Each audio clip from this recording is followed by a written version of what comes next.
If these 5 flowers were human, they would be the nicest people you've ever met.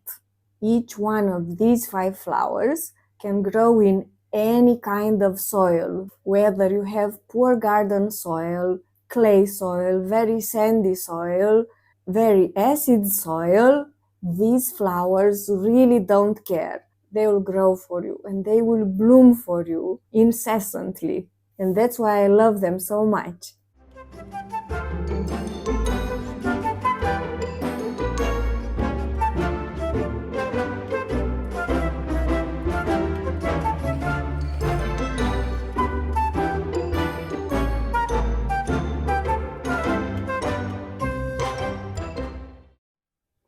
Hi, my name is Michaela and I garden in Zone 6 in Romania, Eastern Europe. All these 5 flowers are very strong reseeders. So if you're too busy to start flowers over and over each year, pick one now, grow it now in any kind of soil, let it bloom, let it go to seed, and then you will have it over and over year after year in your garden or on your terrace. And last but not least, all of these 5 flowers are excellent in bouquets, flower arrangements, and posies. And even if I love gardening, patience is not my strong suit. And therefore, we start off with the quickest ones to bloom, and we will finish off with those who take much longer from seed to bloom. And we start off with nasturtiums, which I think you already know. And they've got the most adorable little leaves. They can grow in little mounds like this, or there are the trailing varieties which can grow up to 3 meters or 10 feet long. Nasturtium not only is a very strong reseeder, it can also become quite invasive. So even in a garden situation, I would advise you to grow them in pots in order to contain the spreading, unless you want to have a sea of nasturtium all over your garden in a few years. Nasturtiums are sensitive to frost, that's why we sow them now in April. You can grow nasturtium in any kind of soil, poor soil, clay soil, even acidic soil. If you feed nasturtium, you will have lots and lots of those lovely leaves, but no blooms. So no fertilizing at all for nasturtium. This year I'm growing Tom Thumb Black Velvet. The great thing about nasturtium is that they have a very large seed. It is big enough for you to handle it, and even for kids to handle it. It's a lot of fun to plant nasturtium together with your kids or grandkids. So we plant them directly in a pot. The outer coat of the nasturtium seeds is quite tough, so I pre-soaked them overnight for 12 hours. They need darkness to germinate, so we bury them under half an inch or 1 inch of soil. We use the pan, make some holes, drop the seed in it,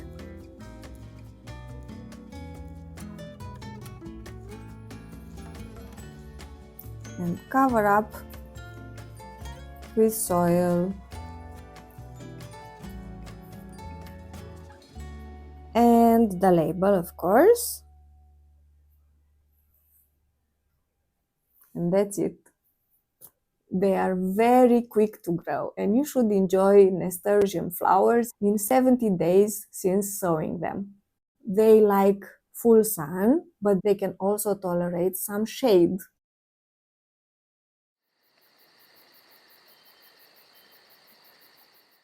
Number 2 on my flower list, and also a big seed that you can totally sow with the children, is sunflower. And yes, this is a pink sunflower. I will show you immediately. Sunflowers are totally carefree and unfussy. They will grow in acidic soil, they would grow in poor soil, they don't need fertilizer. In my first year of gardening, I just found some old tires in the very back of the yard and I just planted sunflowers in there. They were amazing. This year I'm growing the standard yellow garden mix of sunflowers, but also the pink flowers, even if they're not too good in bouquets at all.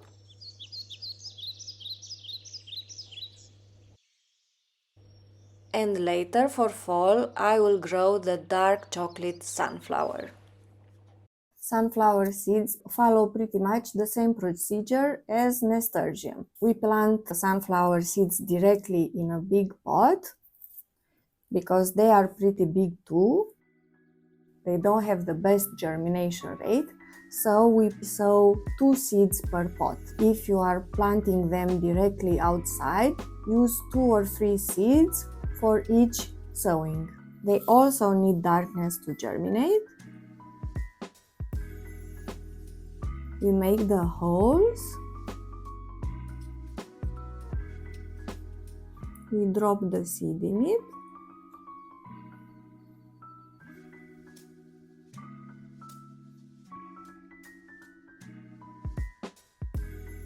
And we cover with soil. And let's not forget the label.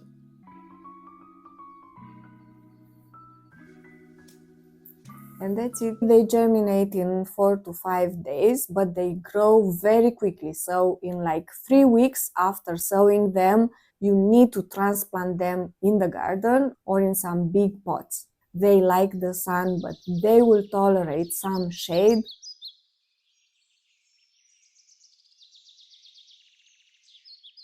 They are very strong growers. What I like about sunflowers is that the flowers themselves are very long-lived in the garden. And what I would like you to do after they bloom is to let them go to seed, and this way you will feed the birds and you will have a garden full of life. Sunflowers are equally long-lived in the vase or in floral arrangements. For me, sunflowers last much longer than a week. And here's one tip for you. If you want them for arrangements, you should plant them next to each other, 10 centimeters apart or 4 inches apart. The closer they are planted together, the smaller their blooms and therefore more manageable.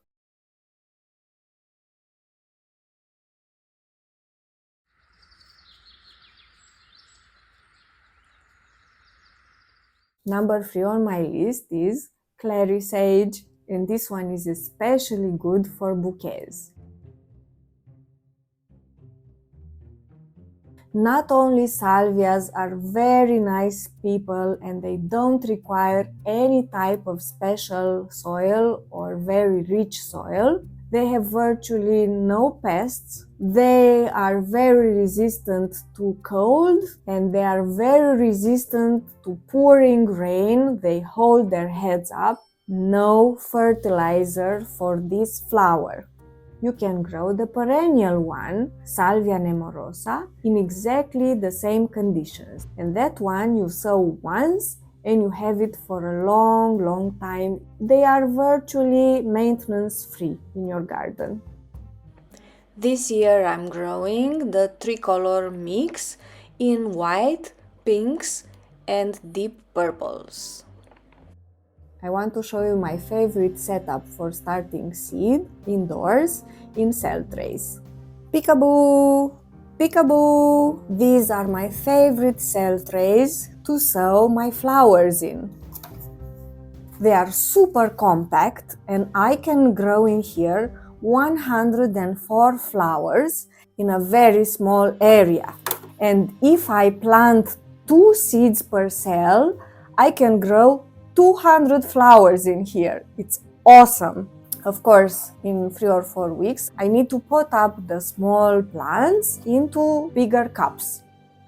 And that's why I love this kind of seed tray so much. Because when it's time to transplant, I'm just pushing upwards and taking all the plant without disturbing the roots of the seedlings. And that's crucial because disturbing the roots of the seedlings is the main cause of transplant shock. And the perfect companion to my cell trays are these trays in which I place my cell tray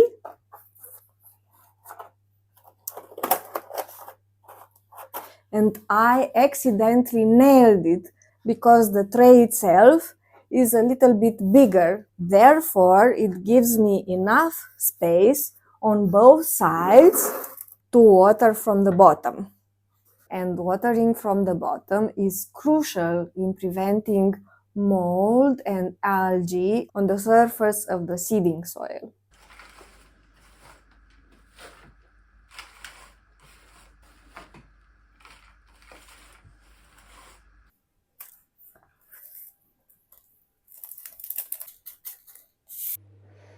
Clary sage seeds are not too small, but not too large either. They need light to germinate, so we just sprinkle them on the surface of the seeding soil.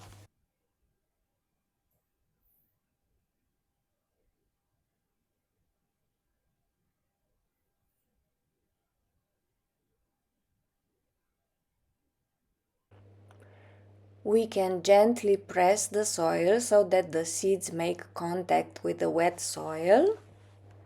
And if you want, you can add a very thin layer of vermiculite on top so they stay in place. The label. This salvia is only hardy to 5 degrees Celsius. It also tolerates some shade even if it likes the sun, and it is very, very good for drying in late summer, so it's awesome. Also, it is a spike flower, so I use it a lot in my bouquets as a spike. First in the spring I use snapdragons in the bouquets, then I use salvias, and then in late summer and in autumn I use celosia. Number 4 on my list is a flower very, very dear to my heart, is Nicotiana. And I love it because it used to grow in my grandma's garden when I used to spend there my summer vacations. And Nicotiana has a sweet, sweet perfume late at night because the flowers open at night. And it really sweetens up the air in the garden at night. In Romanian, in my language, it is even called Queen of the Night, because it's so fragrant only at night. And after having grown the white variety, which is exactly what my grandma had in her garden, this year I'm growing the lime one because it would make a very subtle addition to my bouquets. The seeds are very, very tiny, like snapdragons. We sprinkle them on top. I'm just oversowing because I've got 4,000 seeds at hand, and I will thin them later. And of course the label. As the name suggests, Nicotiana is a cousin of tobacco. It is very drought resistant and in full sun, of course. But for me, it grew in a shady part of the garden where I have sun for only 4 days a week. And also what I discovered is that it is very good in bouquets. I thought that because it opens at night, it will not last in the vase. However, if you cut it when it's open and you bring it inside, it will remain open like this for 7 days. It has a great vase life.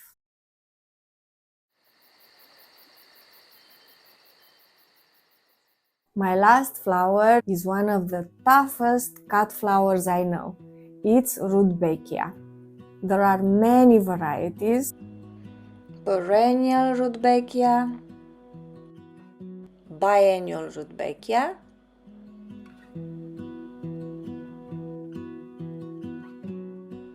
and annual Rudbeckia.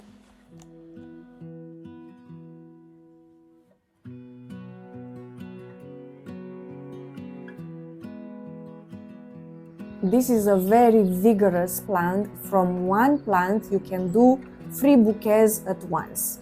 And when I started to grow Rudbeckia for the first time, I was reading everywhere that it is such a productive and big plant. It needs a lot of nourishing soil to thrive and produce so many flowers.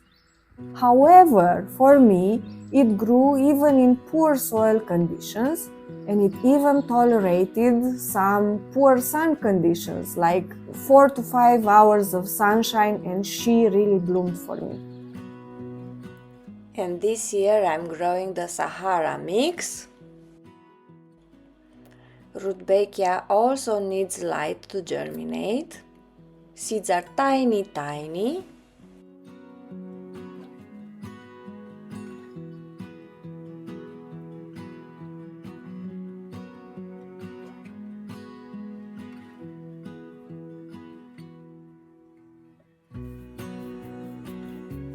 And the label, of course. Rudbeckia blooms are super big and showy.